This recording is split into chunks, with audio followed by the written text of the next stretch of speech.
This is breaking news now from today's TMJ4. That breaking news, Jamie Kloss is alive and safe. The Barron County Sheriff says Kloss was located this afternoon and a suspect has been taken into custody. It's news that answers countless prayers and soothes the community of Barron, Wisconsin. The Barron County Sheriff says the teen was found in Douglas County. Now that's in far northern Wisconsin near Duluth. The sheriff broke the news just before 8 o'clock on Facebook with the headline, Jamie Kloss has been located. Sheriff Chris Fitzgerald has worked on this case since day one. Tonight, he got to bring Jamie home.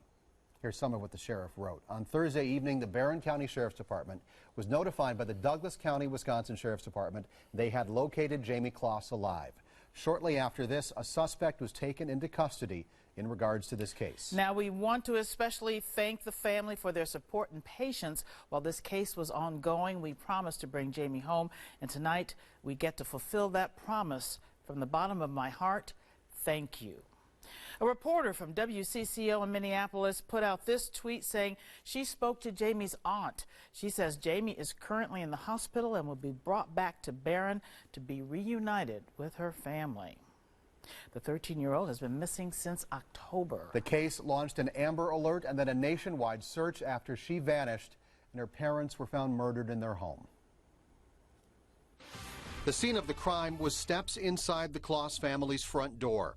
October 15th, someone kicked it in and shot Jamie's parents. What happened to her was a mystery. Based on our investigations thus far, we believe Jamie was in the home at the time of the homicides. The search for Jamie Kloss was nationwide. An Amber Alert went across the country. Then local law enforcement and the FBI worked together to find the missing teen. It left a lingering pain in the western Wisconsin community of Barron. It's just hard to believe that it actually happened, and we don't know all the details, but I think a lot of people are hurting. I think being able to come together as family and friends and being able to pray together and just feel like maybe those prayers are helping in some way. As the weeks dragged on without answers, Jamie's family came forward and showed their emotion to the world. Jamie, we need you here with us to fill that hole we have in our hearts. We all love you to the moon and back, and we will never stop looking for you. But they would spend Thanksgiving and Christmas without her, decorating a tree in Jamie's honor and releasing balloons, trying to send a message to that missing girl, wherever she was, that Barron had not forgotten her. We wanted to come out to show support for the family and to be able to keep the message alive to bring Jamie home. I'm hopeful Jamie sees this and sees the communities behind her and that she is not alone and we are all with her in spirit and we will get her home safely. Our sister station from KARE 11 from Minneapolis has a crew in Barron County covering this story. Let's dip into their coverage right now. Shine in Barron. We've got Melissa Selmanson and Jennifer Helverson. You two started the Facebook page Light the Way Home for Jamie. Tell me about your reaction tonight when this news came in. Ecstatic, in shock, elated, overjoyed, just every good emotion you can imagine. A bunch of tears, and honestly, I just was so thinking God is so good, and this is a true life miracle, and it proves that being hopeful, positive, and prayers can actually produce a miracle. You two both have been bridging that gap between the family and the community and everyone that's been pulling for Jamie to return home safely. You spoke to family members today. What did they want to share with you? They just want to thank everybody for continuing to hope and pray and for keeping them in their thoughts tonight. Yeah, that's one of the things, the Light the Way Home for Jamie Facebook page, you try to keep that positive. Was that tough at times during this journey? It was. There were a lot of speculation and pages that really kind of went off on theories, and we wanted to have a place where the family could go, kids could even go, and there was only positive messages, and that someday, and now that day is soon, where Jamie can look as well and see all the prayers and love that was surrounding her. And we're just across the street as well from Jamie's middle school. Melissa, you've got kids as well that grew up with her. They're just a town over from here that are also feeling it. How do you talk to those kids tonight, and how are those children going to handle all of this?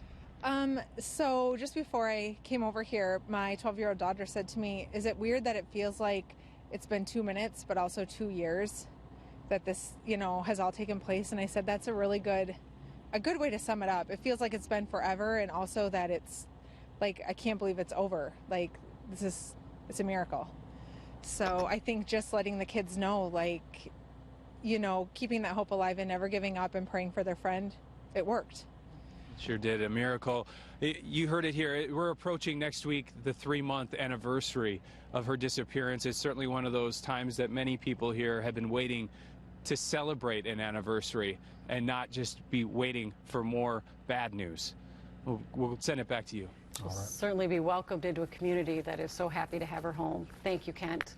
Well, Jamie's case, of course, sparked a nationwide Amber Alert, capturing the attention of people across the country in the days after she went missing in October. Carla Holt takes a look at some of the big moments in the search for Jamie Kloss. Carla?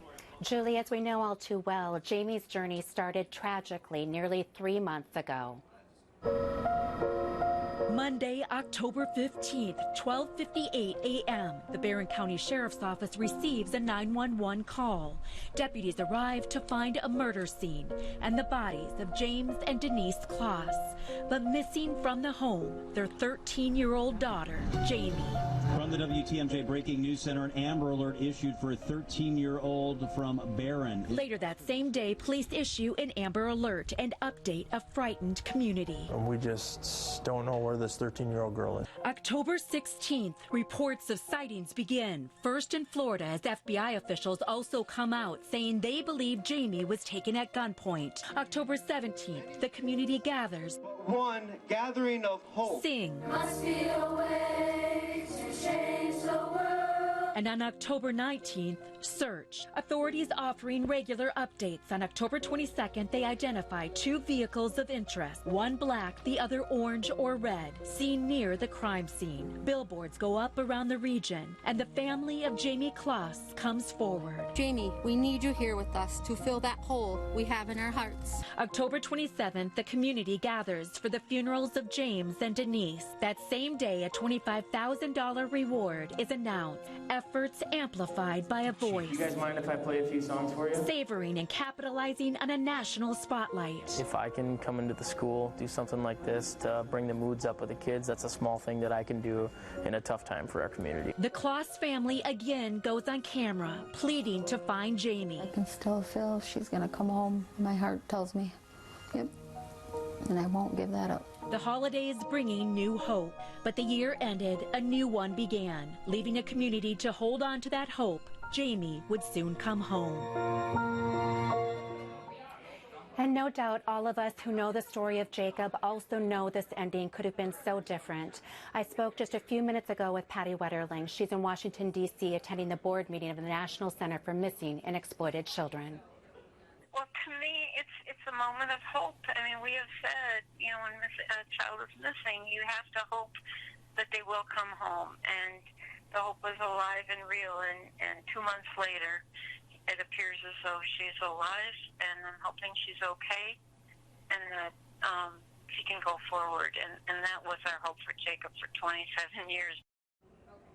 Heartbreaking right there. Before I reached Patty by phone, she texted me saying simply, I knew Jamie was alive. And if anyone could have a trusted feeling, Randy and Julie, it would be Patty, both as a mother and a nationally renowned advocate. All right. Thank you, Carla. Again, missing 13-year-old Jamie Kloss has been found alive about an hour north of her hometown of Barron, Wisconsin. You've been watching our affiliate Care 11 from Minneapolis, also covering this remarkable news story this evening. Jamie Kloss found alive. And to recap the breaking news tonight, again, missing teen. Many people had hoped for it, and it's true. Jamie Kloss found alive. She's in the hospital right now, but will soon be reunited with her family. The Barron County Sheriff says she was located tonight in Douglas County. Now, that's in the far northwest part of the state. A suspect has been taken into custody. Today's TMJ4 has multiple crews headed to northwest Wisconsin to bring you the latest on this case tomorrow. We expect to learn a lot more in the morning. The Barron County Sheriff has a news conference scheduled for 10 a.m. Expect live reports on air and also at TMJ4.com.